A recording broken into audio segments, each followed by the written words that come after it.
أعوذ بالله من الشيطان الرجيم بسم الله الرحمن الرحيم الذين إن مكناهم في الأرض أقاموا الصلاة وآتوا الزكاة وأمروا بالمعروف ونهوا عن المنكر ولله عاقبة الأمور ওরে খ্রিস্টান হইলে হে কফিনে মুসলিম হইলে হে কাফনে হিন্দু হইলে চিতাই পড়ে ছাই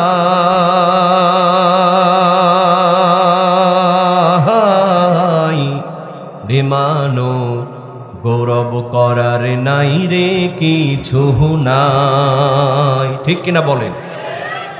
এই দুনিয়াতে অহংকার করবার কিছু আছে? নেতাগিরি করার কিছু আছে? আপনি যত বড়ই নেতা হন, আপনাকে সাইজ করার জন্য একজন বসে আছেন। কথা বলেন ঠিক কিনা?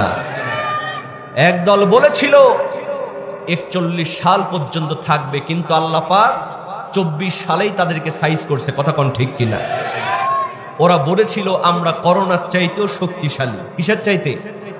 করোনার চাইতে শক্তিশালী। কিন্তু আল্লাহ পাক এমন ভাবে পতন ঘটিয়েছে, ওই দলের কেউ যদি এখন মারাও যায়, কেউ আর ইন্না লিল্লাহ পড়ে না, সবাই পড়ে আলহামদুলিল্লাহ। কথা কোন ঠিক কিনা? এজন্য গর্ব অহংকার করার কিছু। ওরে খ্রিস্টান হইলে হে কফিনে মুসলিম হইলে হে কাফনে হিন্দু হইলে চিতাই পড়ে ছাই বিমানো গৌরব করার নাই রে কিছু নাই রে মানো দুই দিনের এই দুনিয়াতে গৌরব করার নাই রে কিছু নাই।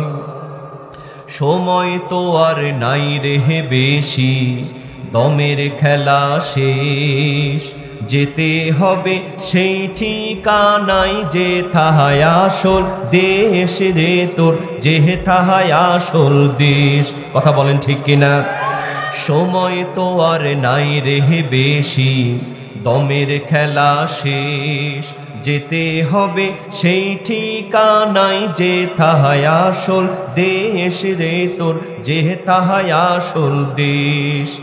মানুষ তুমি থাকতে সময়,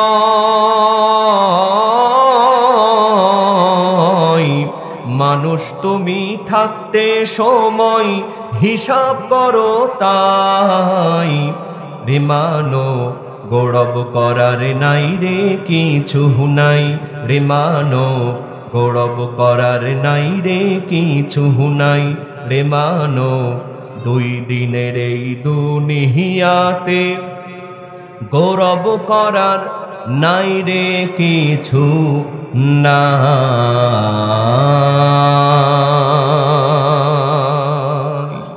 আমার ভাইয়েরা, আমি আজকে আপনাদের সামনে পবিত্র আল কোরআনুল কারীমের সূরাতুল হজ, সূরার নাম কি বলেন?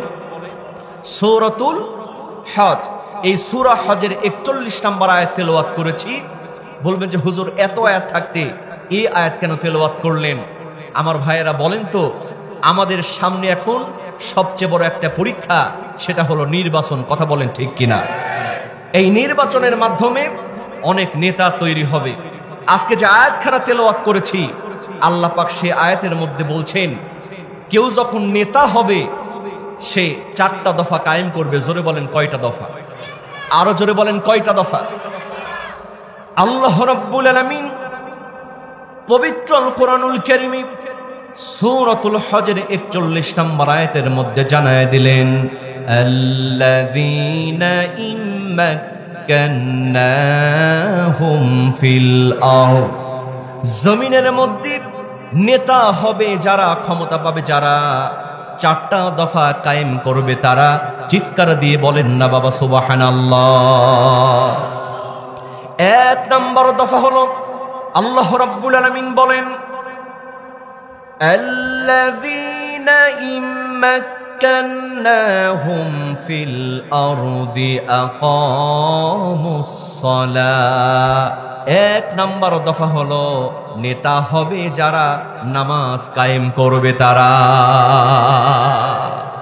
সবাই বলেন নেতা হবে যারা, নামাজ কায়েম করবে তারা। দফা দিয়েছেন কে? কিন্তু মুসলমান, আমাদের সমাজে এমন কিছু নেতা আছে, ওরা নামাজ কায়েম করবে কি নিজেরাই কিন্তু নামাজ পড়ে না। কই অমুক ভাইয়ের চরিত্র ফুলের মতো পবিত্র, খোঁজ নিয়ে দেখা যায় নামাজ নাই 1 ওয়াক্ত, গানজা টানে 6 ওয়াক্ত। কথা কোন ঠিক কিনা? আমাদের দেশে কিছু সিজনাল মুসল্লি আছে, কয়েক ধরনের ইমানদার আছে। আমি বলে থাকি 1 নাম্বার ইমানদার হলো এরা বলে হুজুর নামাজ না পড়তে পারি, ইমান কিন্তু ঠিক আছে। এদের নাম আমি দিয়েছি শুকুর আলী। কি আলী?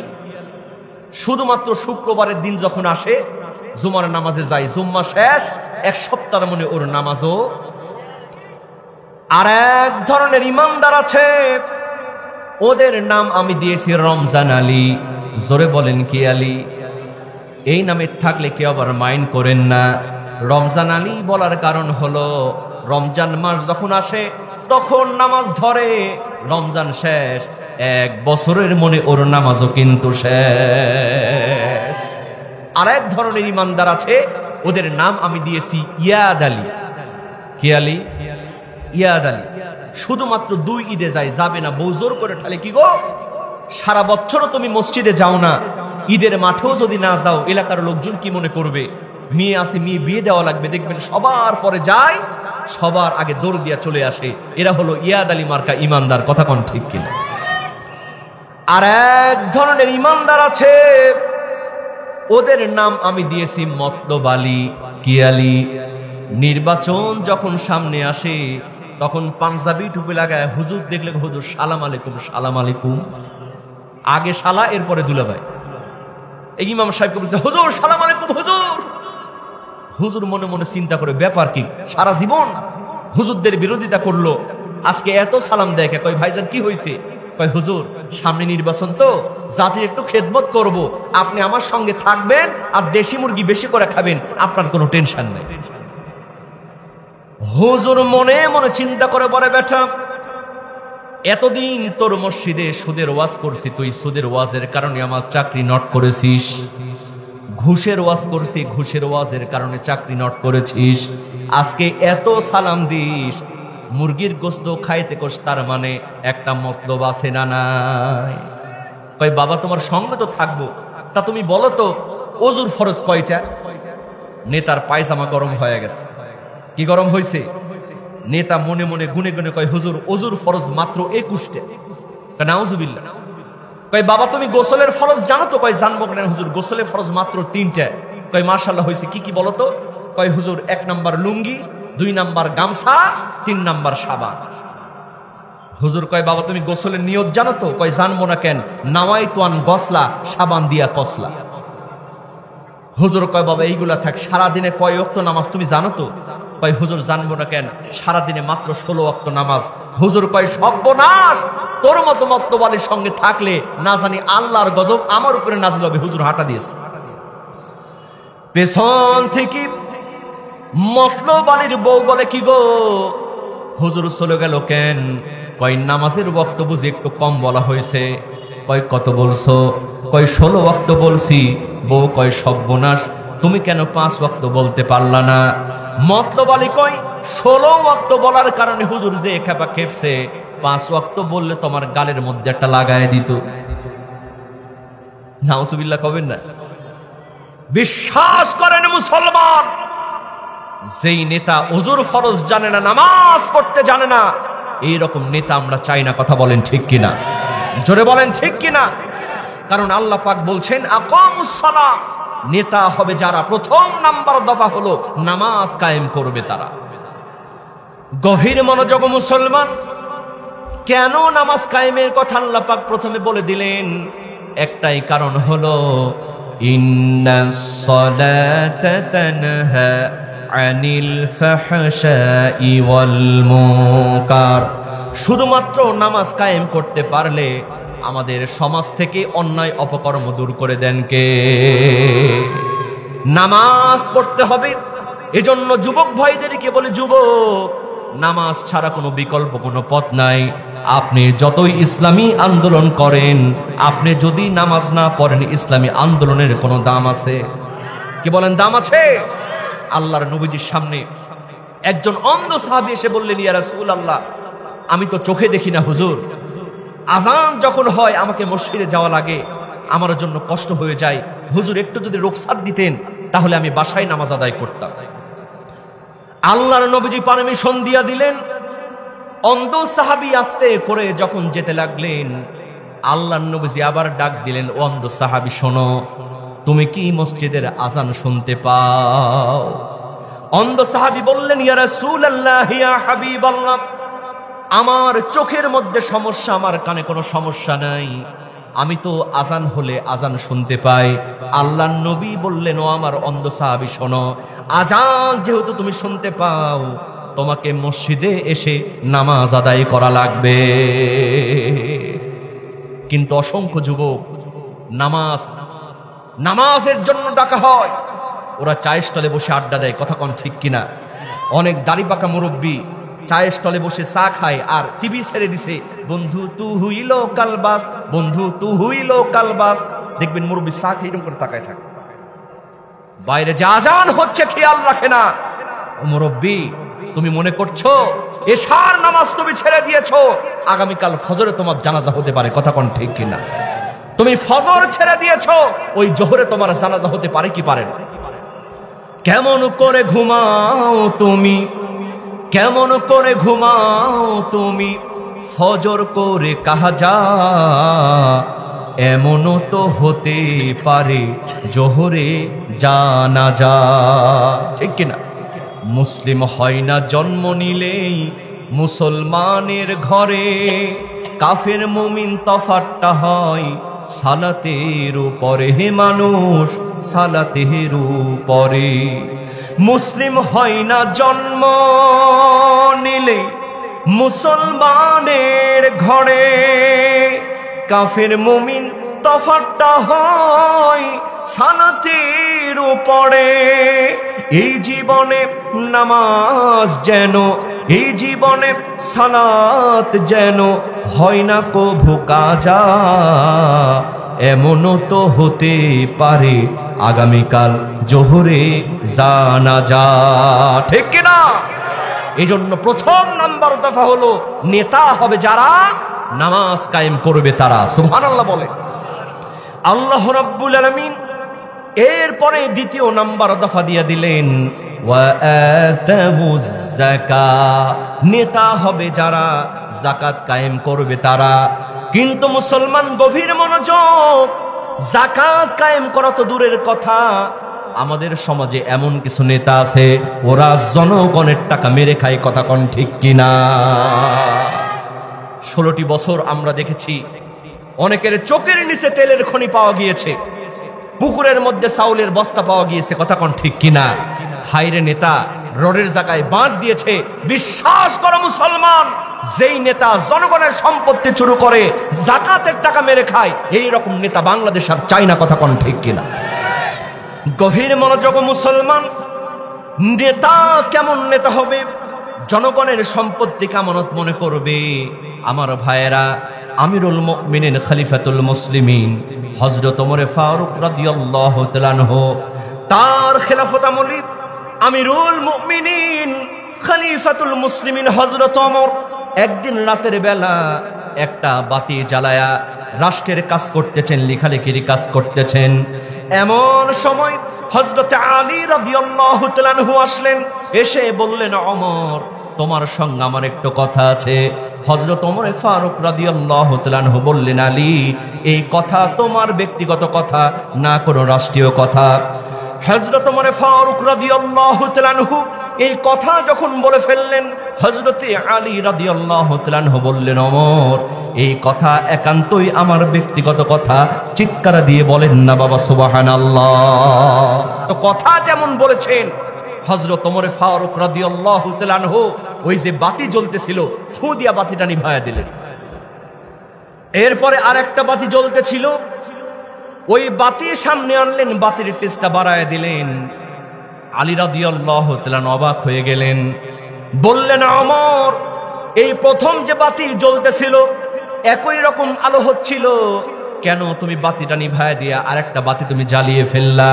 হযরত ওমর ফারুক রাদিয়াল্লাহু তাআলা আনহু বলছেন, আলী, এই যে বাতি দেখছো, প্রথম বাতি জ্বালায়া রাষ্ট্রের কাজ করতেছিলাম, আর রাষ্ট্রের টাকা দিয়া ওই বাতির তেল কেনা, জনগণের টাকা দিয়া বাতির তেল কেনা।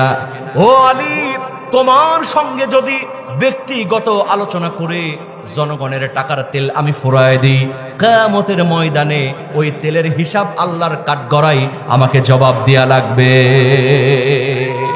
এজন্য এই তেলটা খরচ হওয়ার ভয়ে আমি এই বাতিটা নিভিয়ে দিয়ে আমি আরেকটা বাতি জ্বালায়া দিছি। এই তেলটা আমার নিজের টাকায় কেনা। জোরে কোন সুবহানাল্লাহ। আমার ভাইয়েরা, হযরত ওমর ফারুক রাদিয়াল্লাহু তাআলা আনহুর মতো নেতা বাংলার জমিনে যদি আমরা পেয়ে যাই, বিশ্বাস করেন চুরি, ডাকাতি, ছিনতাই, রাহাজানি, সাদাবাজি আর থাকবে না। কথা কোন ঠিক কিনা? কারণটা হলো আমিরুল মুমিনিন খলিফাতুল মুসলিমিন হযরত ওমর, তারা সংবিধান মনে করতেন পবিত্র আল কোরআনুল কারীমকে। কথা বলেন ঠিক কিনা? কোরআনকে যখন একজন নেতা সংবিধান বানায় নিবে, সেই কোনোদিন জনগণের সম্পত্তি নষ্ট করতে পারে না। হযরত ওমর ফারুক রাদিয়াল্লাহু তাআলা আনহু এই কোরআন নামক সংবিধান দিয়া রাষ্ট্র পরিচালনা করার কারণে আমার ভাইয়েরা, তিনি যেই রাস্তা দিয়া যেতেন, ওই রাস্তা দিয়া শয়তান পর্যন্ত আর যেত না। কারণ তিনি কোরআন দিয়ে রাষ্ট্র পরিচালনা করেছেন। আমার ভাইয়েরা বলেন তো, এই কোরআনের আইন যদি সংসদে পাশ হয়, সমাজে চুরি থাকবে? চাঁদাবাজি থাকবে? ডক্টর মিজানুর রহমান আজহারী সাহেব একটা কথা বলেছিলেন, একদল খেয়েছে আর একদল খাওয়ার জন্য ওত পেতে আছে। অনেকের চুলকানি শুরু হয়ে গেল। কথা কোন ঠিক কিনা? কয় ঠাকুর ঘরে কে? কয় আমি কলা খাইনি। মিজানুর রহমান আজহারী সাহেব, ডক্টর মিজানুর রহমান আজহারী সাহেব আকাশচুম্বী যার জনপ্রিয়তা, বলেন তো তিনি কারো দলের নাম উল্লেখ করেছিলেন? কারো কথা বলেছিলেন? তিনি বলেছিলেন একদল খেয়েছে আর একদল খাওয়ার জন্য বসে আছে।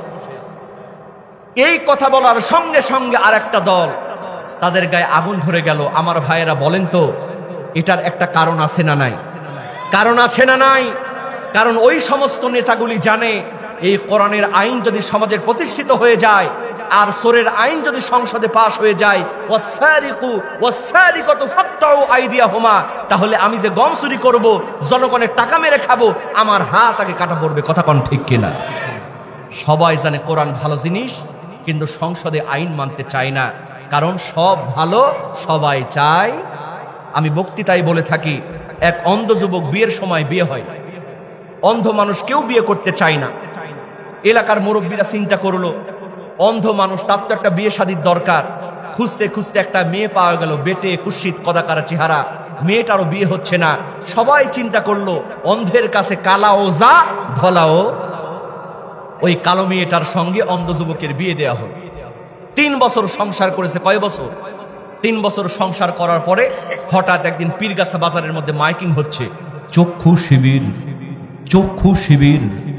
আগামী শুক্রবার রংপুর সদর হাসপাতালে চোখের ফ্রি চিকিৎসা দেওয়া হবে, আপনারা সবাই আমন্ত্রিত। চক্ষু শিবির, চক্ষু শিবির। বলেন তো এরকম মাইকিং হয় কি হয় না? এই মাইকিং শুনে ওই অন্ধ যুবক বাড়িতে এসে বিবিকে ডাক দিয়া বলে, প্রাণের বিবি, এতদিন পর্যন্ত টাকার অভাবে চোখের ভালো চিকিৎসা করাতে পারি নাই। আগামী শুক্রবার ঢাকা থেকে রংপুর সদর হাসপাতালে চোখের বড় বড় ডাক্তার আসবে, চোখের ফ্রি চিকিৎসা করাবে, আমার চোখটা আমি দেখাবো, আল্লাহ চাইতো আমার চোখটা ভালো হতেও পারে। আমার বন্ধুগণ বলেন তো, এই কথা শোনার পরে তার কালো বিবি খুশি না বেজার? খুশি। বউ বেজার, বউ চিন্তা করে সর্বনাশ, চোখ ভালো হবে এটা ভালো কথা, কিন্তু চোখ যদি ভালো হয় আর বাড়িতে এসে আমার বেটে কুৎসিত কদাকার চেহারা যদি একবার দেখে, এই বাড়ির সব থাকবে, শুধু আমি তালাক হয়ে চলে যাব। কথা কোন ঠিক কিনা? জোরে বলেন ঠিক কিনা? বউ দোয়া করতে আল্লাহ গো, আমার স্বামীর চোখ যেন জীবনে ভালো না হয়। এদেশের এক শ্রেণীর নেতারা মনে করে সারা জীবন গম চুরি করব, সারা জীবন রডের জায়গায় বাঁশ দিব, সংসদের মধ্যে কোরআন আমরা চাই না, কারণ কোরআন যদি প্রতিষ্ঠিত হয়ে যায় তাহলে কোরআন দিয়ে আমাদের বিচার আগে হবে, আমরা আর গদি পাবো না। কথা কোন ঠিক কিনা? এজন্য কোরআন ভালো জিনিস জানার পরেও তারা কিন্তু কোরআনের আইন মানতে চায় না। কথা কোন ঠিক কিনা? এজন্য রংপুরের মুসলমানকে সজাগ থাকতে হবে, সবাইকে আমাদেরকে সচেতন হতে হবে। আমরা সব দেখেছি, সব দেখা শেষ, আগামীর বাংলাদেশ হবে কোরআনের বাংলাদেশ। কথা বলেন ঠিক কিনা? এই কোরআনের বাংলাদেশ তৈরি করার জন্য যদি আবার প্রয়োজন হয়, আপনাদের রংপুরের আবু সাইদ ভাইয়ের মতো, মুগ্ধ ভাইয়ের মতো যদি আবার মাথায় কাফনের কাপড় বেঁধে ময়দানে জিহাদ করতে হয়, কারা কারা কোরআনের জন্য ময়দানে নামতে রাজি আছো? দুহাত তুলে আল্লাহকে দেখায় দাও মুসলমান।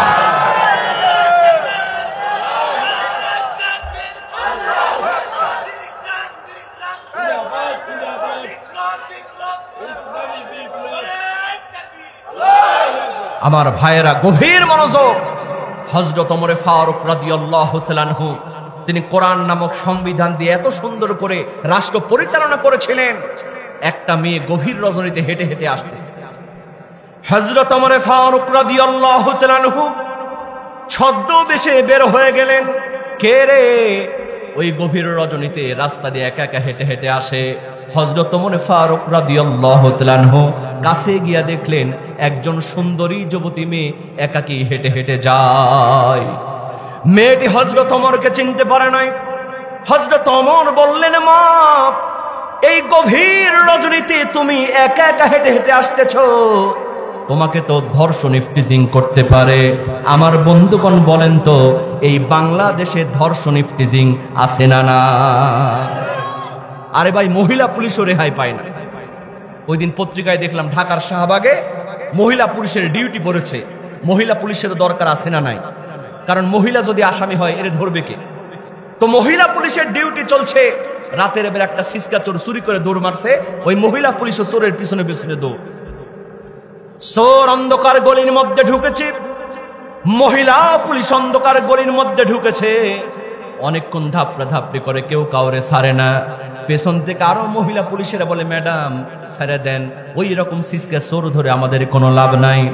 সঙ্গে সঙ্গে মহিলা পুলিশ ওই অন্ধকার গলির মধ্যে থেকে চিৎকার দিয়া কয়, আরে মিয়া, আমি তো চোরকে ছেড়ে দিছি, কিন্তু চোর দেখি আমারে ছাড়ে না। চোর দেখে অন্ধকারের মধ্যে নরম নরম লাগে, ধরছে জন্মের ধরা, যা সে কপালে হবে কাল সকালে। আচ্ছা বলেন তো, মহিলা পুলিশ যদি রেহাই না পায়, তাহলে বেপরদা হয়ে চলাফেরা করলে আমাদের সমাজের মেয়েরা কি রেহাই পাবে? কি বলেন, পাবে? আমার মায়েরা বোনেরা যদি ওয়াজ শুনে থাকেন, বিশ্বাস করেন, মা, বেপরদা হয়ে চলাফেরা করা যাবে? যাবে।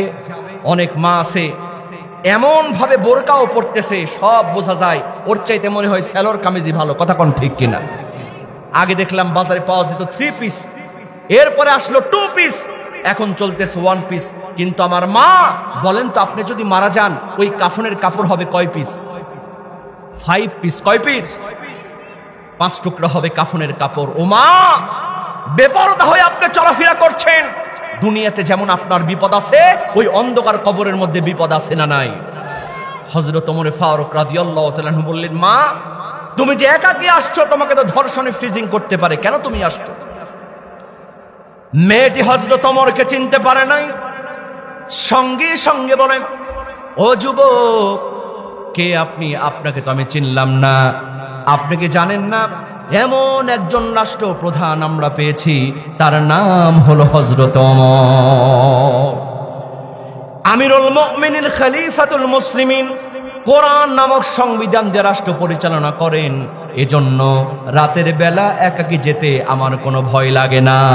চিৎকার দিয়ে বলেন না বাবা সুবহানাল্লাহ। একাকী নিরমণি নির্জন পথে যাবে, কোনো জন কটু কথা কবে না। নির্জন পথে যাবে সম্পদের মোহে, খুনার রাহা জানি হবে না। সেই দিন আর নেই বেশি দূরে, আর কিছু পথ গেলে মিলবে। সেদিন সবাই খোদাই বিধান পেয়ে দুঃখ বেদনা ভুলবে। চিৎকার দিয়ে বলেন না বাবা মারহাবা। এজন্য আল্লাহ পাক বললেন নেতার দ্বিতীয় নাম্বার দফা হলো নেতা হবে যারা যাকাত কায়েম করবে তারা। আমার ভাইয়েরা বলেন তো, যাকাত যদি দেওয়া হয় আল্লাহ পাক বিপদ আপদ বালা মুসিবত দূর করে কি করে না? আজকে আমরা অনেকেই দান করতে চাই না, যাকাত তো দিতেই চাই না, কিন্তু আল্লাহর নবীজির সাহাবীরা যাকাতকে, দান খয়রাতকে তারা মূল্যায়ন করতেন। কারণ তারা জানতেন আমি 1 টাকা দান করব, আল্লাহ পাক 700 গুণ বাড়ায় দিবেন। জোরে কোন সুবহানাল্লাহ। কেমন ভাবে তারা সহযোগিতা করতেন, কেমন ভাবে তারা দান করতেন? আল্লাহর নবী বিশ্ব নবী মুহাম্মদুর রাসূলুল্লাহ সাল্লাল্লাহু আলাইহি ওয়াসাল্লামের কাছে একটা ফকির চলে আসলো। কে আসলো? ফকির এসে বলতেছে, ইয়া রাসূলুল্লাহ, ইয়া হাবিবাল্লাহ, আমি 2 দিন পর্যন্ত কিছু খাই নাই, হুজুর আপনি আমারে ভিক্ষা দেন। আল্লাহর নবীজি চোখের পানি ছেড়ে দিয়া বললেন, ফকির রে, এই যে দেখো আমার পেটের মধ্যে পাথর বাদাম, 2 দিন পর্যন্ত তুমি খাও নাই, কিন্তু আমি নবী আজ 3 দিন পর্যন্ত আমার পেটে কোনো খাবার নাই। ফকির, কিন্তু যেহেতু তুমি আমার কাছে এসেছো, তোমাকে আমি নিরাশ করব না। তুমি আমার জামাই ওসমান রাদিয়াল্লাহু তাআলা আনহুর কাছে চলে যাও, আমার জামাই তোমাকে অনেকগুলা ভিক্ষা দিয়ে দিবে। জোরে কোন সুবহানাল্লাহ। আমার ভাইয়েরা, দান খয়রাতের দরকার আছে না নাই? যাকাত কায়েমের দরকার আছে না নাই? বিশ্বাস করেন, ফকির দৌড় দিয়া চলে গেছেন ওসমান রাদিয়াল্লাহু তাআলা আনহুর বাড়িতে। সুবহানাল্লাহ কবেন না? ফকির গিয়া দেখে সর্বনাশ। হযরত ওসমান রাদিয়াল্লাহু তাআলা আনহু ওই যে বাতির মধ্যে যেই সুলতান মধ্যে আগুন জ্বলানো থাকে, এইদিকে কি বলে? সলতে না পলতে? পলতে, কেউ বলে সলতে। এই সলতে পলতে যখন উঠানো হয়, ওর মধ্যে কিছু তেল লেগে থাকে কি থাকে না? ওসমান রাদিয়াল্লাহু তাআলা আনহু এই পলতের তেল সিপে সিপে সিপে সিপে, জন্মের সিপা সিপে সিপে বাতির মধ্যে রাখতেছে। আচ্ছা বলেন তো, ফকির খুশি হবে না বেজার হবে? ফকির মনে মনে চিন্তা করে, সর্বনাশ, যেই মানুষটা সামান্য পলতার তেল সিপে সিপে বাতির মধ্যে রাখে, এই মানুষটা আর যাই হোক আমারে কোনোদিন ভিক্ষা দিবে না। এক দৌড় দিয়া আল্লাহর নবীজির সামনে গিয়া বলছেন, ইয়া রাসূলুল্লাহ, ইয়া হাবিবাল্লাহ, ও নবী, আপনি কার বাড়িতে ভিক্ষা নিতে পাঠিয়েছেন? হুজুর, পলতার তেল এমন জন্মের সিপা সিপে সিপে রাখতেছে, আমার মনে হয় ওই মানুষটা জীবনে ভিক্ষা দেবে না। আল্লাহর নবীজি বললেন, ফকির, তুমি কি আমার জামাইয়ের কাছে ভিক্ষা চাইছো? কই হুজুর, এখনো চাই নাই। আল্লাহর নবীজি বললেন, তুমি ভিক্ষা চাও, আমার জামাই অনেকগুলা ভিক্ষা তোমারে দিয়া দেবে। আমার ভাইয়েরা, ফকির আবার দৌড় দিয়া ওসমান রাদিয়াল্লাহু তাআলা আনহুর বাড়িতে গেল। যাওয়ার পরে দেখতেছে উঠোনের মধ্যে তুলা মেলে দিয়ে আছে, তুলা বাতাসে 2-1টা করে উড়ে উড়ে যায়। হযরত ওসমান রাদিয়াল্লাহু তাআলা আনহু লাফায় লাফায় তুলাগুলি ধরে, ডান দিকে যায় ডান দিকে লাফ দেয়, বাম দিকে যায় বাম দিকে লাফ দেয়। আমার বন্ধুগণ বলেন তো, তুলা যদি লাফায় লাফায় ধরা দেখে, ফকিরের মেজাজ ভালো হবে না খারাপ হবে? করে সর্বনাশ। সামান্য কিছু তুলা বাতাসে উড়ে যাচ্ছে, ওসমান রাদিয়াল্লাহু তাআলা আনহু এমন ভাবে লাফায় লাফায় ধরতেছে, আর যাই হোক এই মানুষটা কোনোদিন আমারে ভিক্ষা দেবে। এক দৌড় দিয়া চলে আসছে আল্লাহর নবীজির কাছে। আল্লাহর নবীজিকে বলছেন, ইয়া রাসূলুল্লাহ, ইয়া হাবিবাল্লাহ, হুজুর কার কাছে আপনি ভিক্ষা নিতে পাঠিয়েছেন? এমন একজন মানুষ সামান্য তুলাগুলি লাফায় লাফায় ধরে, এই মানুষটা কোনোদিন আমারে ভিক্ষা দিতে পারে না। আল্লাহ নবীজি বললেন, ফকির তুমি কি ভিক্ষা চেয়েছো? কই হুজুর চাই নাই। কই জলদি করে গিয়া ভিক্ষা চাও, আমার জামাই অনেকগুলা ভিক্ষা তোমারে দিয়া দিবে। জোরে কোন সুবহানাল্লাহ। ফকির আবার গিয়েছে, তৃতীয়বার গিয়ে দেখে সর্বনাশ, পিঁপড়া মুখে খাবার নিয়ে হেঁটে হেঁটে যাচ্ছে। ওসমান রাদিয়াল্লাহু তাআলা আনহু বসে বসে খপ করে পিঁপড়া ধরে আর পিঁপড়ার মুখ থেকে খাবার কেড়ে নিয়ে জমিনের মধ্যে রাখে। সুবহানাল্লাহ। বাড়িতে গিয়ে বলে, বুঝতেছেন কথা? পিঁপড়ার মুখ থেকে খাবার কেড়ে নিচ্ছেন ওসমান রাদিয়াল্লাহু তাআলা আনহু। ফকির চিন্তা করে, আমি তো মনে করছিলাম সাধারণ কৃপণ, এটা তো দেখি মারাত্মক কৃপণ। পিঁপড়ার মুখ থেকে খাবার কেড়ে নেয়, আর যাই হোক এই মানুষটা কোনোদিন ভিক্ষা দিতে পারে না।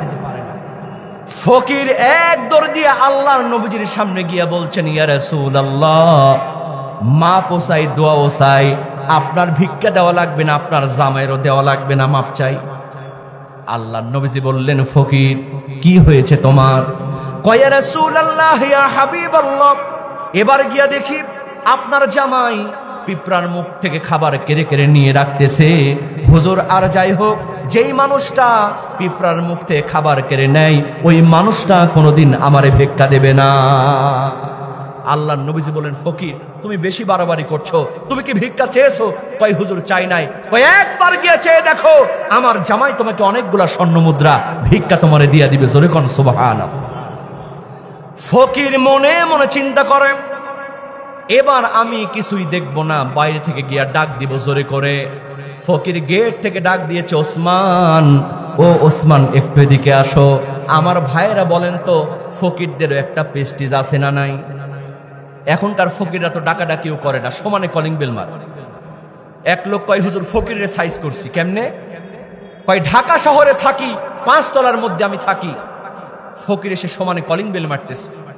আমি 5 তলা থেকে নিচে নেমে দেখি ফকির মেজাজ ভালো হবে না খারাপ হবে? কয়, ঠিক আছে তুমি ওপরে আসো। ফকিরকে আমি 5 তলাতে নিয়ে গিয়ে বললাম, বাবা মাপ চাই, ভিক্ষা নাই। ফকির বলতেছে, ভাইজান এই কথা তো নিচ তলাতেই বললে হতো, আপনি 5 তলায় বললেন কেন? কয়, বেটা তুই যেমন আমারে নামায় উঠাইছিস, তোরে আমি উঠায় আবার নামাইলাম। এটা করা যাবে? কি বলেন যাবে? এক বাড়িতে গিয়ে দেখি ফকির মারা কলিং বেল নিচ্ছে। কি মারা? ফকির মারা কলিং বেল। সাধারণত কলিং বেলের টিপ দিলে টুং টুং টুং এরকম আওয়াজ হয়, তাই না? কিন্তু এই কলিং বেলের টিপ দিলে একেবারে কুকুরের আওয়াজ, একেবারে কুকুর কামড়া কামড়ি করলে যে আওয়াজ, সেই আওয়াজটা। আমি বললাম, ভাইজান এত কলিং বেল থাকতে এই কুকুরের ডাকলা কলিং বেল নিছে কেন? কয়, হুজুর ফকিরের জ্বালায়। ফকির এসে কলিং বেল মারে, আর বাড়ির গেটে লেখে রাখছে, কুকুর হইতে সাবধান। ফকির মনে করে বাড়িতে কুকুর আছে, দৌড় দিয়ে পালায়, ডিস্টার্ব করে। আচ্ছা বলেন, যেটা কি করা যাবে? এটা করা যাবে? আল্লাহর নবীজি বলেছেন, কেউ যদি ঘোড়ার পিঠে চড়ে ভিক্ষা চায়, তাকেও তুমি ভিক্ষা দিয়ে দাও। জোরে কোন সুবহানাল্লাহ। আমার ভাইয়েরা, ফকির এবার কোন দিকে না তাকায় ডাক দিয়েছে ওসমান রাদিয়াল্লাহু তাআলা আনহু। ওসমান রাদিয়াল্লাহু তাআলা আনহু দৌড় দিয়া ফকিরের সামনে আসছেন। ফকির বলতেছে, ওসমান তোমার শ্বশুর বিশ্বনবী মুহাম্মদুর রাসূলুল্লাহ সাল্লাল্লাহু আলাইহি ওয়াসাল্লাম আমাকে তোমার কাছে পাঠায় দিয়েছে, আমি একজন ফকির, তুমি আমাকে কিছু ভিক্ষা দাও। ওসমান রাদিয়াল্লাহু তাআলা আনহু সঙ্গে সঙ্গে চোখের পানি ছেড়ে দিয়ে বলে, ফকির আল্লাহর নবীজি তোমাকে আমার কাছে পাঠিয়েছে, আমি তোমাকে নিজের থেকে ভিক্ষা দেব না, তোমার যেটা পছন্দ হয় আমার কাছে চাও, আমি তোমার ভিক্ষা দিয়া দেব। মানুষের একটা নেচার হলো, বসতে দিলে শুতে চাই, শুতে দিলে ঘুমাইতে চাই। কথা কোন ঠিক কিনা? ওসমান তুমি যখন আমারে যা চাইবো তাই দিবা। বিশাল বড় একটা উটের কাফেলা। ওই ওসমান, একটা উট যদি আমার ভিক্ষা দিতে আমি খুব ভালো লাগতো। আচ্ছা বলেন তো, কেউ যদি বলে, ভাইজান আপনার মোটর সাইকেলটা ভিক্ষা দেন, ওই ভিক্ষা কি সব পিঠের উপরে পড়বে না জমিনে পড়বে? উত্তম মাধ্যম সব বেটা বললাম বলে মোটর সাইকেল ভিক্ষা চাষে এত বড় সাহস। সে যুগের উট মানে এখনকার প্রাইভেট কার। কথা কোন ঠিক কিনা? ওসমান রাদিয়াল্লাহু তাআলা আনহু সঙ্গে সঙ্গে বললেন, ফকির আমার শ্বশুর বিশ্ব নবীজি তোমাকে আমার কাছে পাঠিয়ে দিয়েছে, আমি নিজের থেকে কোনো উট তোমারে দিব না, যেই উটটা তোমার পছন্দ হয় সেই উটটাই তুমি নিয়ে চলে যাও। ফকির সামনের উটের রশি ধরে টান দিয়েছে, একটা উটের সঙ্গে আরো 2-3টা উট চলে গেছে। সুবহানাল্লাহ বলবেন না? সঙ্গে সঙ্গে ওসমান রাদিয়াল্লাহু তাআলা আনহু বলছেন, ফকির, যেই উট তোমার উটের পিছনে চলে গিয়েছে, এই উটগুলি আর ফেরত দেওয়ার দরকার নাই, সবগুলা উট তোমারে ভিক্ষা দিয়া দিলাম। ফকিরের চোখ বেয়ে বেয়ে পানি পড়তে শুরু করেছে। ফকির বলতেছে, ওসমান, তুমি এত বড় দানবীর, কিন্তু তোমার বাড়িতে আমি এর আগেও 3 বার আসছিলাম। জোরে বলেন কয়বার? একবার এসে দেখলাম তুমি পোলতার তেল সিপে সিপে রাখতেছো, দ্বিতীয়বার এসে দেখলাম তুমি তুলাগুলি লাফায় লাফায় ধরতেছো, তৃতীয়বার এসে দেখলাম পিঁপড়ার মুখ থেকে খাবার তুমি কেড়ে নিচ্ছ। ও ওসমান, তুমি এত বড় দানবীর, এই 3টা কাজ কেন তুমি করছিলা? আমি ফকির একটু জানতে চাই। আপনারা কি জানতে চান? কি বলেন, জানতে চান? আমরা জানবো, তবে মূল যে কথা সেটা আমি বলতে চাচ্ছি, নেতা হলে যাকাত কায়েম করতে হবে। আইনটা কার? দফাটা কার? আল্লাহ পাক বলছেন, আতাউজ যাকা, নেতা হবা যারা, যাকাত কায়েম করবা তারা। এরপরে আল্লাহ পাক 3য় নাম্বার দফা দিচ্ছেন, ওয়া আমারু বিল মা'রুফ।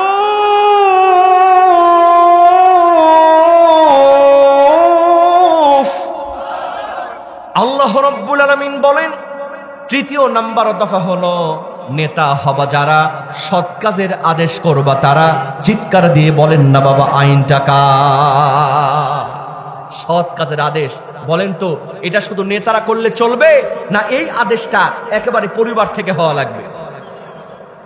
বিশ্বাস করেন মুসলমান, আপনি নামাজ পড়েন, মসজিদে গিয়া দোয়া করতেছেন, আল্লাহ গো আমারে তুমি জান্নাত দাও, কিন্তু আপনার মেয়েটা, আপনার ছেলেটা কার সঙ্গে মোবাইল ফোনে কথা বলে আপনি খবর রাখেন না। বলেন তো মুসলমান, আপনার দোয়া কি কবুল হবে? কি বলেন, হবে? সৎ কাজের আদেশ প্রথমে দিতে হবে আপনার পরিবারকে। কাকে? কারণ পরিবার যদি ঠিক না হয়, সমাজ কিন্তু পরিবর্তন হবে না। আর সমাজ যদি পরিবর্তন না হয়, তাহলে কিন্তু রাষ্ট্র পরিবর্তন হবে না। কথা বলেন ঠিক কিনা? আমি এখানে যতই ওয়াজ করি, বিশ্বাস করেন, আপনার সন্তান যদি কালকে সকালবেলা ফজরের নামাজ না পড়ে, আমি কি গিয়ে কিছুই করতে পারবো?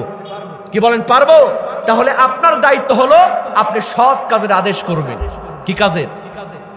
বিশ্বাস করেন মুসলমান, আল্লাহ পাক বলছেন, বান্দা যখন সৎ কাজের আদেশ করে, সেই আদেশটা পালন হোক না হোক, এই সৎ কাজের আদেশ করার কারণে আল্লাহ পাক একটা জিহাদ করার মতো সওয়াব তার আমলনামায় লিখে দেন। সমাজের মধ্যে অশান্তি, পরিবারের মধ্যে অশান্তি, একটাই কারণ হলো সৎ কাজের আদেশ নাই। বাড়িতে ডিশেল লাইন আছে না নাই?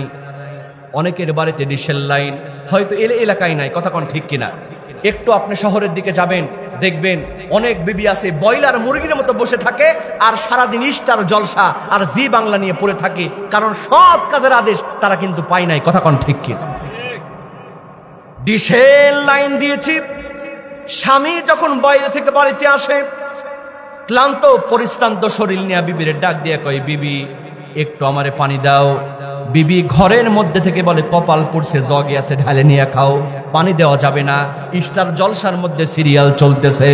এখনো বলেন তো মুসলমান, এই ওয়াজ মাহফিলের মধ্যে ওয়াজ শুনতেছেন, কিন্তু বাড়িতে যদি আপনার ইস্টার জলসা জি বাংলা চ্যানেল থাকে, আপনার ঘরের মধ্যে কি রহমত বরকত বর্ষিত হবে? কি বলেন, হবে? কারণ সৎ কাজের আদেশ জানার জন্য আপনাকে কোরআন পড়তে হবে। কি পড়তে হবে? জোরে বলেন, কি পড়তে হবে? কোরআন পড়তে হবে। ছোট থেকে বড় একটা বাচ্চার যখন 7 বছর বয়স হচ্ছে, তাকে আপনি নামাজের আদেশ দেন। কয় বছর? 10 বছর পরে যদি বাচ্চা নামাজ না পড়ে, তাকে আপনি মেরে পিটে হলেও তাকে মসজিদে নিয়ে যাওয়া লাগবে। কথা কোন ঠিক কিনা? তাহলে ওই বাচ্চাটা মুত্তাকি হবে। কিন্তু বিশ্বাস করেন, সৎ কাজ শিখবে কেমনে? বাড়িতে কিন্তু আজকে কোরআন নাই। আই মুরব্বীরা বলতে পারবে, আজ থেকে 20 বছর 25 বছর আগে প্রত্যেকটা ঘরে ঘরে কোরআন তেলাওয়াতের আওয়াজ সকাল হলে ভেসে আসতো। কথা কোন ঠিক কিনা? আজকে কি আওয়াজ শোনা যায়? আজকে আর বাচ্চাকে কোরআন তেলাওয়াত শেখাই না, মাও কোরআন তেলাওয়াত করে না। 2-1টা জায়গায় আসে গানের আওয়াজ। কিসের আওয়াজ? 10,000 টাকা দিয়ে গানের মাস্টার রাখছে। নাউজুবিল্লাহ কবেন না? সকাল হয়, শুরু করে সারেগা রে গামা গামা পা মা পাধা পাধানি ধানি সা। এগুলো হচ্ছে 10,000 টাকা দিয়ে গানের মাস্টার রাখছে, কিন্তু মসজিদে মক্তব পড়ায় 200 টাকা দিতে চাই না। দেওয়ার সময় হুজুর আমি না শুনছি কোরআন শরীফ পড়া টাকা নেওয়া জায়েজ নাই। গান শিখাচ্ছেন 10,000 টাকা দিয়া, কোরআন শেখানোর জন্য 200 টাকা খরচ করতেছেন না। বলেন তো আপনার সন্তান কি কোরআন শিখবে? কি বলেন শিখবে? অমুসলমান ষড়যন্ত্র শুরু হয়েছে, প্রত্যেকটা সরকারি প্রাথমিক বিদ্যালয়ে গানের মাস্টার নিযুক্ত করা হবে। নাউজুবিল্লাহ কবেন না? ষড়যন্ত্র করেছে। এই ষড়যন্ত্র রুখে দেওয়ার দরকার আছে না নাই? জোরে বলেন রুখে দেওয়ার দরকার আছে না নাই? ওই সারেগামা পাধানিসা দিয়া বাংলাদেশ পরিবর্তন হবে না, সন্তানদের চরিত্রের পরিবর্তন ঘটবে না। সন্তানদের চরিত্রের পরিবর্তন ঘটবে কোরআন দিয়া, কথা বলেন ঠিক কিনা? সুতরাং গানের মাস্টার নয়, প্রত্যেকটি সরকারি প্রাথমিক বিদ্যালয়ে একটা কোরআনের টিচার, ধর্মীয় টিচার দিতে হবে, কথা কোন ঠিক কিনা? যদি গানের মাস্টার দেয় আপনারা সবাই মিলে সেটাকে বাধা দিবেন, রাজি আছেন না নাই? জোরে বলেন আছেন না নাই? আমার ভাইরা সৎ কাজের আদেশ করতে হবে, আদেশ করা লাগবে। বাচ্চা কেন মসজিদে গেল না? আপনার স্ত্রী নামাজ কেন পড়লো না? আপনার মেয়েটা পর্দা কেন করলো না? এই আদেশগুলি আপনার বাড়িতে থাকা লাগবে। আপনি যদি সঠিক সময়ে ভালো কাজের আদেশ করেন, আপনার পরিবারের মধ্যে, সমাজের মধ্যে, রাষ্ট্রের মধ্যে রহমত বরকত বর্ষণ করে দিবেন কে? আরো জোরে বলেন কে? এই কোরআন না জানার কারণে সংসারে অশান্তি আছে না নাই? আছে না নাই? প্রত্যেকটা বাড়িতে অশান্তি, প্রায় ম্যাক্সিমাম বাড়িতে অশান্তি। কয় হুজুর স্বামী স্ত্রীর মধ্যে মিল মোহব্বত নাই। কেন? আপনি কোরআন থেকে শিক্ষা নেন নাই, ছোটবেলা থেকে আপনি কোরআনের আইনটা পান নাই। কোরআন শিখার যে কত বড় মর্যাদা, কোরআন শিখলে কি হয়, এই বিষয়গুলি আপনি জানেন না।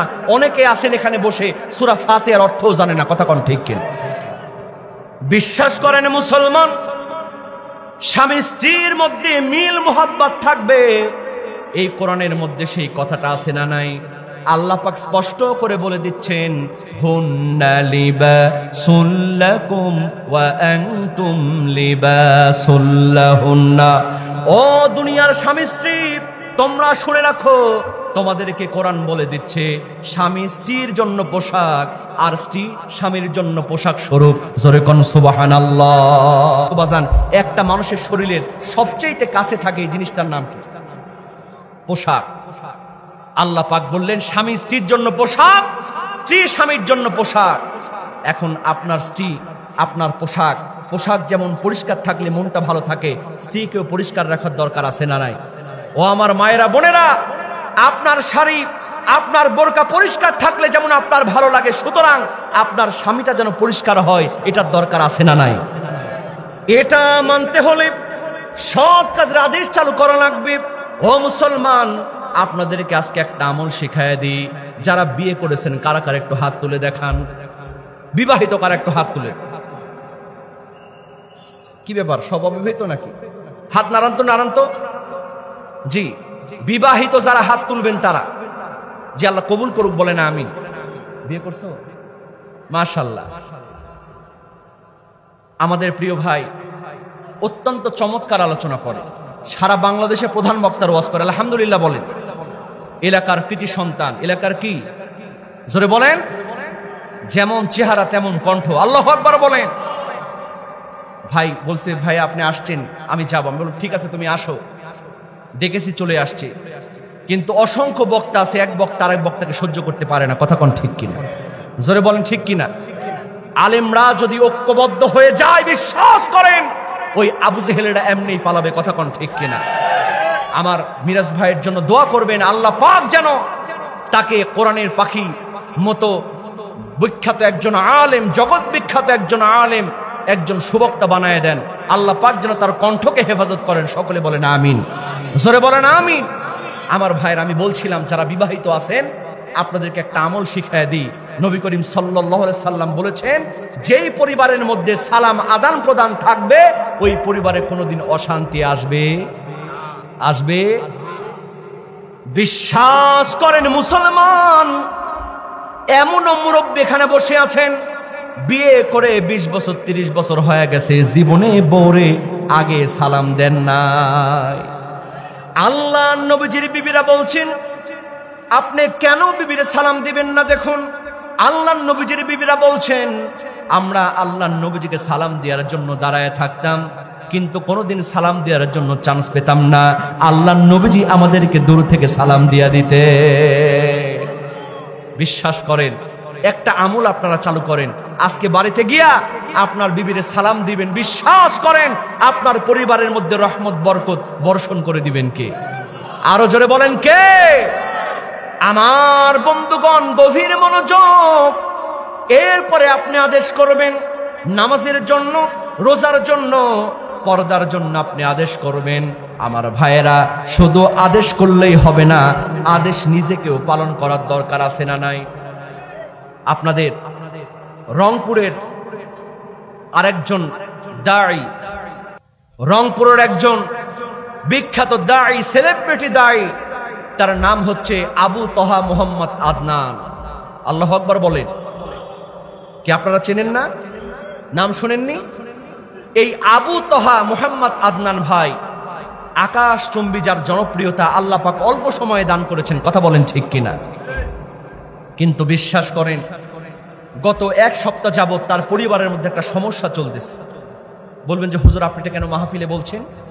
কারণ মাহফিলে এজন্য বলা, কারণ অলরেডি এটা সোশ্যাল মিডিয়াতে ভাইরাল হয়ে গিয়েছে। জানেন আপনারা, যুবক ভাইয়েরা অনেকেই জানেন, সবচেয়ে বড় কারণ হলো তার স্ত্রী তার বিরুদ্ধে অভিযোগ করেছে। নাউজুবিল্লাহ বলবেন না? আচ্ছা বলেন তো, একজন স্ত্রী একটা স্বামীর হলো রক্ষক, কথা বলেন ঠিক কিনা? স্বামীর মান মর্যাদা সম্মান রক্ষা করবে হলো তার স্ত্রী, কথা কোন ঠিক কিনা? সেই স্ত্রী যদি স্বামীর নামে অভিযোগ করে, বিশ্বাস করেন এর চাইতে লজ্জার আর কিছু আছে? কি বলেন আছে? সমস্যাটা কি?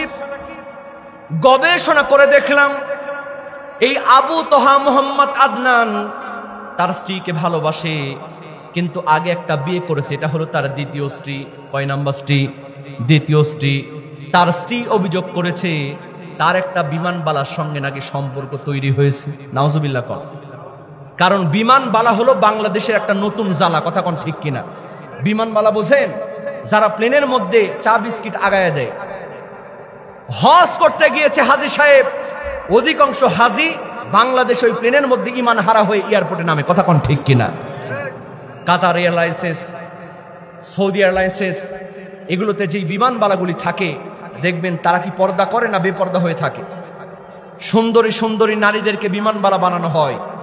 তারা কি করে? হাজী সাহেব হজ করে প্লেনে উঠলো, আর বিমানবালা যদি সামনে গিয়ে ঘুরঘুর করে, এ স্যার এটা নেন, স্যার ওটা নেন, বলেন তো হাজী সাহেবের ইমান থাকবে? কি বলেন থাকবে? সব হাজিরা আসে আর এই বিমানবালাদের পাল্লায় পড়ে আসে। এই জন্য আমরা প্রধানমন্ত্রীকে বলতে চাই, যারা ভবিষ্যতে সরকার প্রধান হবেন তাদেরকে বলতে চাই, বাংলাদেশের যে বিমানবালাগুলি থাকবে তাদেরকে 100% পর্দা করা লাগবে, কথা কোন ঠিক কিনা? এই আবু তহা আদনান সে নাকি একটা বিমানবালাকে পছন্দ করেছে, তাকে সে বিয়ে করতে চায়, এটাই হলো তার স্ত্রীর অভিযোগ।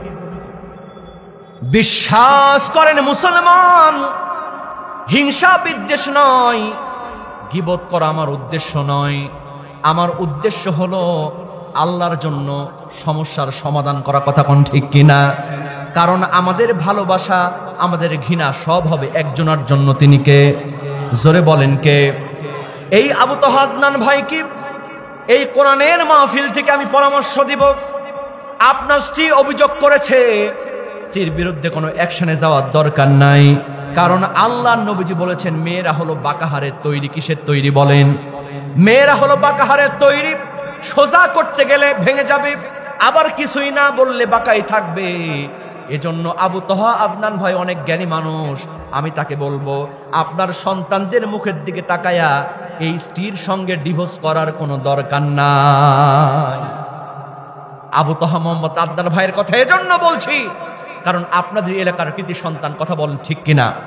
এই রংপুর হলো তার জন্মভূমি, এজন্য আবু তহা আদনান ভাইয়ের অপমান হওয়া মানে রংপুরের অপমান হওয়া, কথা কোন ঠিক কিনা? জোরে বলেন ঠিক কিনা? বিশ্বাস করেন মুসলমান, এই মেয়েটি আবু তহা আদনান ভাইয়ের স্ত্রী অনেক রকম অভিযোগ করেছে, কিন্তু বলেন তো একটা মেয়ে সব সহ্য করতে পারে, কিন্তু দ্বিতীয় স্ত্রী তৃতীয় স্ত্রী আবার স্বামী বিয়ে করুক, এইটা কিন্তু সহ্য করতে পারে না।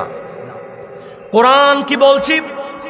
কোরআন বলতেছে ফানকিহু মা তাবা লাকুম মিনান নিসা মাসনা সুলাসা ওয়া রুবা, তোমরা বিয়ে করো যাকে তোমরা স্বাচ্ছন্দ্য বোধ করো। তবা শব্দের অর্থ হলো স্বাচ্ছন্দ্য বোধ করা। দেখেন আল্লাহ পাক কিন্তু এখানে সুন্দরের কথা বলেন নাই। সুন্দরের কথা বললে সবাই সুন্দরী খুঁজতো, এখানে বলেছেন তবা মানে স্বাচ্ছন্দ্য বোধ করো। তার মানে আপনার যদি একটা বিধবা মেয়েকে ভালো লাগে, আল্লাহ বলছেন তাকেই তুমি বিয়ে করো। আপনার যদি একটা কালো মেয়েকে ভালো লাগে, আল্লাহ বলছেন তাকেই তুমি বিয়ে করো। আপনার চাইতে বয়সে বড় যদি মেয়েকে ভালো লাগে, তাকেই তুমি বিয়ে করো। ফাইন তাবা লাকুম, যাকে তুমি স্বাচ্ছন্দ্য বোধ করো তাকেই তুমি বিয়ে করো। সুবহানাল্লাহ বলবেন না? এরপরে আল্লাহ পাক বলছেন মাসনা সুলাসা ওয়া রুবা, 2 2 3 3 4 4, তার মানে 2টা 3টা 4টা পর্যন্ত তোমরা বিয়ে করতে পারো। আইনটা কার? জোরে বলেন আইন কার? এখন এই ফতোয়া নিয়া এই কোরআনের আয়াত শুনে কেউ যদি 3টা 4টা বিয়ে করে, সংসার টিকবে? কি বলেন টিকবে? আল্লাহ পাক তারপরের যে কথাটি বলেছেন এই কথা আজকে কেউ বলে না। বাংলাদেশে অসংখ্য আলেম নামের জালেম আছে, এই কোরআন আয়াতকে পুঁজি করে তারা বিয়ে নিয়ে ব্যবসা শুরু করেছে। কথা কোন ঠিক কিনা? ম্যারেজ মিডিয়া খুলে কন্টাক্ট বিয়ে করছে, বিয়ে করে কয়েকদিন পর ছেড়ে দিচ্ছে। আচ্ছা বলেন তো, এই মেয়েটার জীবনের দাম আছে না নাই? দলিল দিচ্ছে আল্লাহ তো বলেছে 4টা পর্যন্ত বিয়ে করা, সুতরাং 4টা বিয়ে করব, সমস্যা কি? কিন্তু মুসলমান এর পরে আল্লাহ পাক ঘোষণা দিচ্ছেন ওয়া ইন খিফতুম আল্লা তা'দিলু ফাওয়াহিদাতান, চিৎকার দিয়ে বলেন আল্লাহু আকবার। এর পরের কথা আল্লাহ বলছেন ওয়া ইন খিফতুম আল্লা তা'দিলু, যদি তুমি আশঙ্কা করো, যদি তুমি ভয় পাও, তুমি ইনসাফ করতে পারবা না। কি করতে পারবা না? সম অধিকার দিতে পারবা না, সমানভাবে তাদেরকে ইউজ করতে পারবা না, তুমি তাদের মধ্যে ইনসাফ কায়েম করতে পারবা না। যদি তুমি আশঙ্কা করো, আল্লাহ বলছেন ফাওয়াহিদাতান, তাহলে তোমার জন্য একটাই যথেষ্ট। জোরে কোন আল্লাহু আকবার। তাহলে এই যে ফাওয়াহিদাতান, আলেমরা যদি থেকে থাকেন আপনারা বুঝতে পারবেন ফাওয়াহিদাতান আল্লাহ পাক একটার কথা বললেন। যদি কেউ আশঙ্কা করে, বলেন তো এই বাংলাদেশের পরিবেশে, এই বাংলাদেশের আবহাওয়ায় একটা নিয়েই পারে না, ওই 4টা চালাবে কেমনে? কথা কোন ঠিক কিনা? বিয়ে করেছে 3টা, একটারে রাখছে গ্রামে টিনের ঘরে, আর যেটারে নতুন বিয়ে করছে তারে রাখছে ঢাকা শহরে ফ্ল্যাট বাসায়। আচ্ছা বলেন তো এটা কি আল্লাহ বলেছেন? আপনি যদি 2টা বিয়ে করেন, 3টা বিয়ে করেন, 4টা বিয়ে করেন, সমস্যা নাই। আপনাকে যেই ঘরে প্রথম স্ত্রীকে রাখবেন, সেই ঘরে দ্বিতীয় স্ত্রীকে রাখবেন, তৃতীয় স্ত্রীকে রাখবেন, চতুর্থ স্ত্রীকে রাখবেন, একই সম পরিমাণ বিল্ডিং আপনাকে রাখতে হবে, একই সম পরিমাণ খাবার দিতে হবে, একই দামের পোশাক পরাতে হবে। আশরাফ আলী থানভী রহমাতুল্লাহি আলাইহি তিনি দাড়িপাল্লা কায়েম করেছিলেন।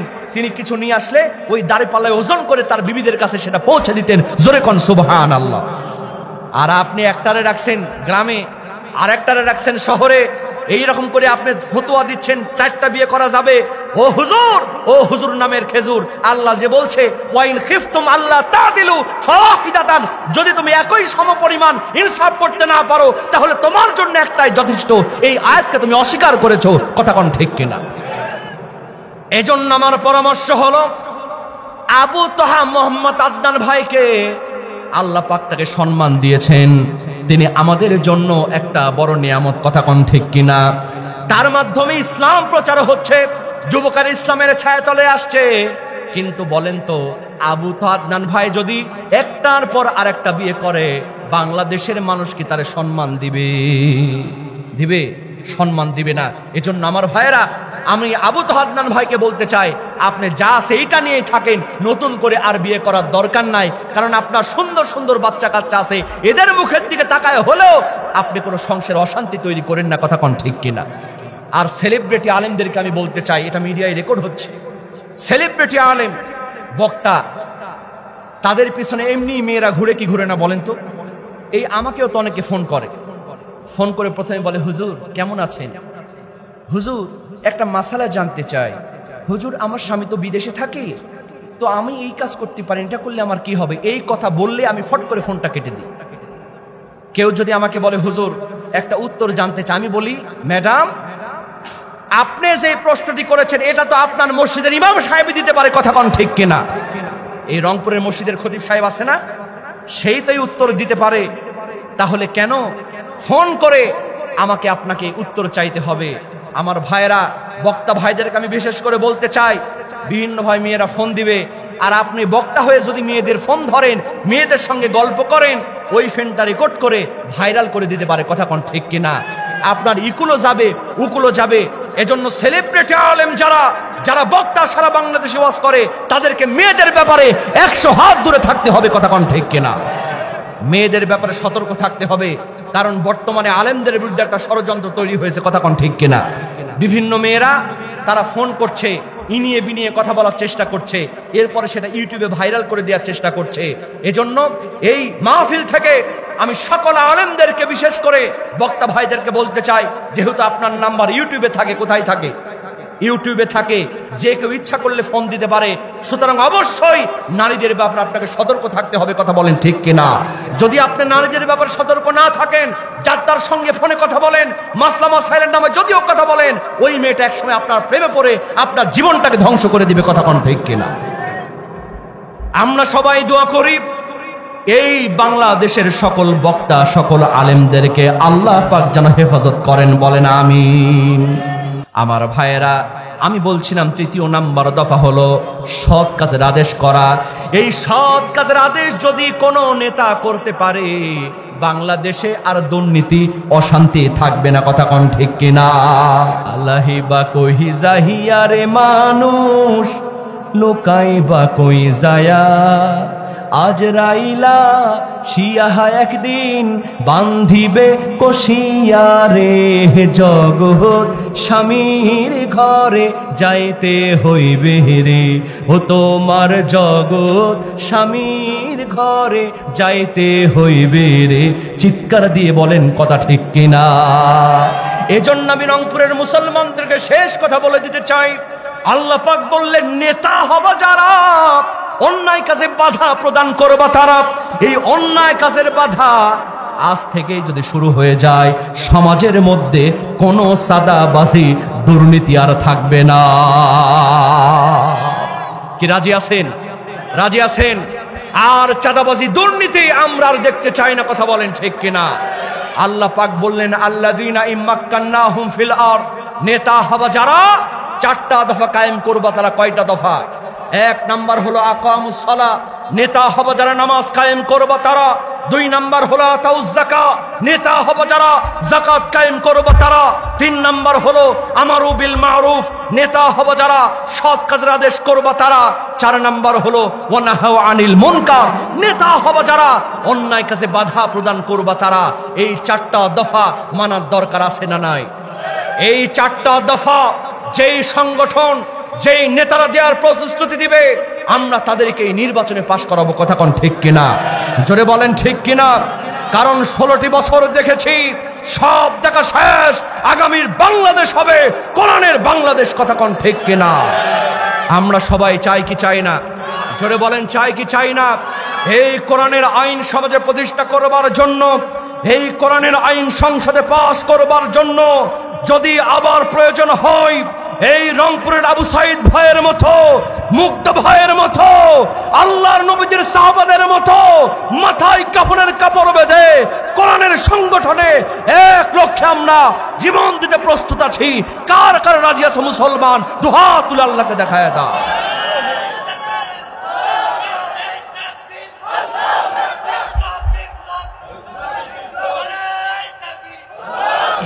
আপনারা কি তাকবীর দিতে জানেন না নাকি?